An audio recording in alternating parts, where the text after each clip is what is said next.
Elle met en scène les arts, la culture et la société pour vous offrir la meilleure représentation radio. Sophie Durocher. Tout un spectacle radiophonique. Bonjour tout le monde, j'espère que vous allez bien. Aujourd'hui, on est le 1er décembre, mais le 6 décembre, vous le savez, chaque année, on se remémore les événements tragiques du 6 décembre 1989. 14 femmes qui avaient perdu la vie de façon absolument horrible et épouvantable à l'École polytechnique de Montréal. Ben justement, en ce moment, au Théâtre du Nouveau Monde, il y a une pièce de théâtre qui est un théâtre documentaire qui brasse la cage. Ça s'intitule Le Projet Polytechnique et la co-idéatrice et interprète de cette pièce-là, c'est Marie-Joanne Boucher, que vous connaissez bien sûr comme comédienne, mais on peut vraiment l'appeler aujourd'hui multitalentueuse. Elle est avec nous aujourd'hui. Bonjour Marie-Joanne. Bonjour. Le 6 décembre, c'est toujours un souvenir douloureux et pour ceux qui étaient là en 1989, même pour les plus jeunes, parce que c'est une journée par année où on parle de féminicide, où on parle de droits des femmes. Vous, votre expérience par rapport au 6 décembre, c'est important de nous expliquer c'est quoi?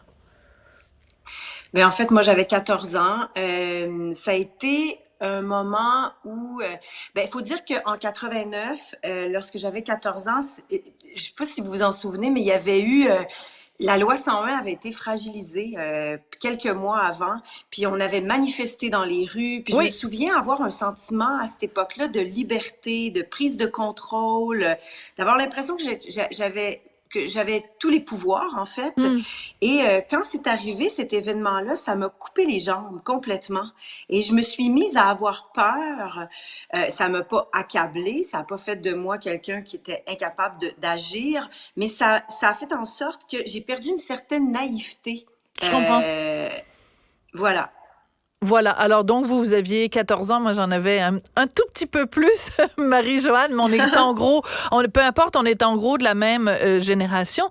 Et ce qui est particulier avec Polytechnique, c'est que c'est un événement qui a bien sûr beaucoup troublé les femmes, mais les hommes québécois ne s'en sont pas remis non plus. Et dans votre pièce, vous vous interrogez justement sur une certaine masculinité des gens qui, sur Internet, aujourd'hui, en 2023, sont des admirateurs de Marc Lépine, celui qui a donc fait ce massacre-là. Comment on explique que toutes ces années plus tard, il y ait des gens qui voient dans ce salaud de Marc Lépine un héros? On explique ça comment? En fait, c'est pour ça que je suis embarquée dans cette aventure qui est tout de même, faut pas l'oublier, assez chaotique, là, dans le sens que Oui. 5 ans de recherche dans ces sujets-là, je vous dirais que si j'avais perdu de naïveté à 14 ans, j'ai perdu une certaine... Oui. J'ai laissé quand même J'ai acquis une force, oui, mais j'ai perdu quand même une certaine lumière, j'avouerai, une certaine... Ah oui? Une certaine... parce que faut pas oublier que quand le 6 décembre 2018, j'ai publié une photo de mon garçon parce que je me sens de responsabilité d'élever un garçon aujourd'hui, parce qu'à toutes les fois qu'il y a une nouvelle tuerie, c'est presque toujours faite par un jeune garçon. Et Jean-Marc Dalphon, mon collègue avec qui je travaille depuis 5 ans, a perdu sa cousine dans les événements et m'écrit ce soir-là. Anne-Marie Edward. Je publie une photo Oui. Exactement. Il avait publié juste le nom des filles sur Twitter et il a reçu de la haine. Et moi, je pensais toutes ces années-là que même si on avait des opinions ou en tout cas des divergences d'opinions, que nos opinions étaient divergentes, je croyais que ces femmes-là étaient des intouchables. Je croyais ça, mais à ma grande surprise, c'est pas le cas et ils sont une armée de Marc Lépine sur Internet et je pense qu'on se doit d'être au courant. Comme disait à l'époque Francine Pelletier, c'est un sujet, on a eu affaire à un truc terrible, ce féminicide-là, mais on se doit, c'est quelque chose de public et on doit savoir qu'il y a une armée en ce moment de Marc Lépine qui l'appelle le prophète. Puis c'est ça notre âme. C'est en fait, c'est l'envie de comprendre comment ça se fait que vous pensez ça. Parce que moi, encore aujourd'hui, malheureusement, je comprends pas après 5 ans que tu puisses penser ça, que cet homme-là avait des raisons de le faire et qu'aujourd'hui, ben, ils sont pas juste une petite partie. Parce que moi, je croyais que c'était une petite partie d'hommes Ouais. cachée un peu sur le net, mais c'est pas le cas. Mais en même temps, est-ce que en mettant les projecteurs, puis je réfléchis avec vous à voix haute, hein, Marie-Joanne, Oui. j'ai évidemment pas la réponse, mais est-ce que en mettant justement les projecteurs sur ces hommes-là, qui sont quand même, bon, ils sont dans le dark web, ils échangent des idées, est-ce que il y a pas un danger d'amalgame, c'est-à-dire que de dire parce qu'on l'avait entendu à l'époque, vous vous en souvenez peut-être pas, mais en 1989, on avait entendu ça, des féministes québécoises qui avaient dit en tout homme sommeille un Marc Lépine. Et moi, je me souviens à l'époque, j'avais trouvé ça épouvantable de dire ça. C'est comme si on disait en toute femme sommeille une crise de folle. Je veux dire, on n'accepterait pas ça pour une femme. Donc pourquoi? Donc c'est ce danger-là, moi, que je vois. Puis je trouve que c'est important de réfléchir à voix haute dans la société Oui. québécoise à ces questions-là, de dire que Ben, tous les hommes qui est-ce que c'est une minorité ou est-ce que c'est répandu cette pensée-là? OK.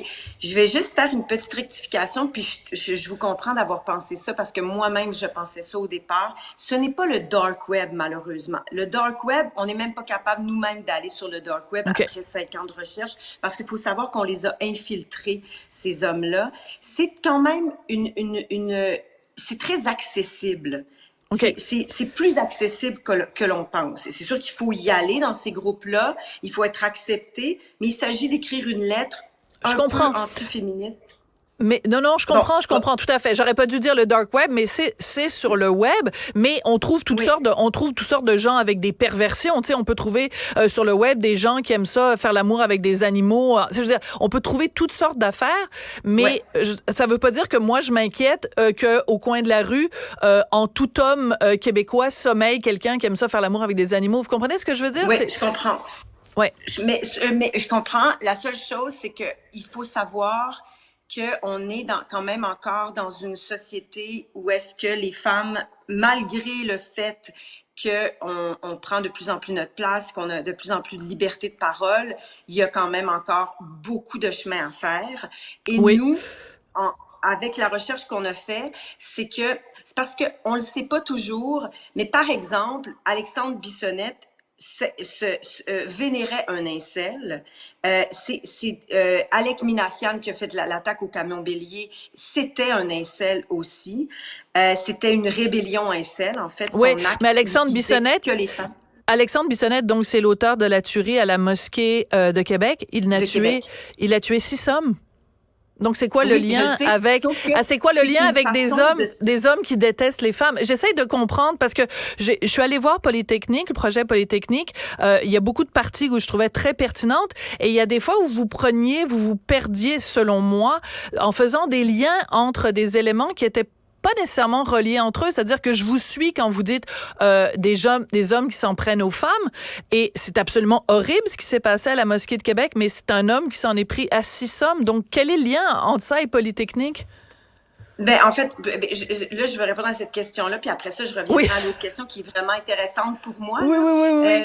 oui. Pour ce qui est d'Alexandre Bissonnette, c'est tout l'accès aux armes à feu, parce que Polytechnique ne va pas sans le contrôle des armes à feu, parce que dès le 7 décembre, on a commencé elles ont commencé, parce que ce sont des femmes, des ingénieurs qui font ça bénévolement d'ailleurs, qui se battent contre les pro-guns au Canada.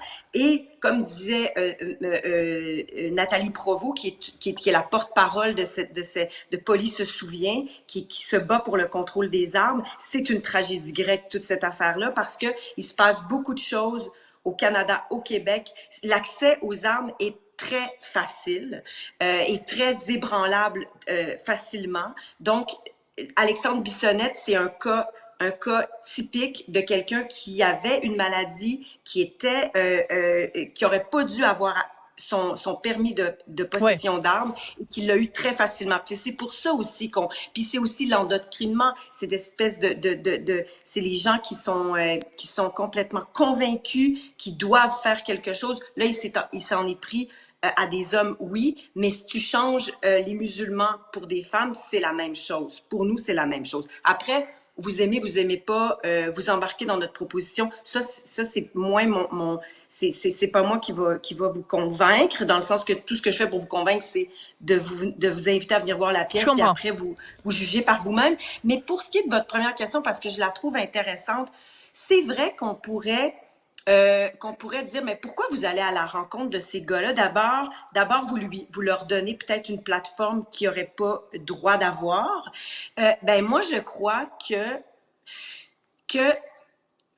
c'est sûr que moi, j'ai un côté hyper naïf, là, mais je le crois encore qu'il faut aller à la rencontre parce qu'on l'a jamais fait. Puis je pense que le fait de cacher ces gars-là, on l'a essayé, puis ça fonctionne pas. Parce que plus ça va, c'est exponentiel.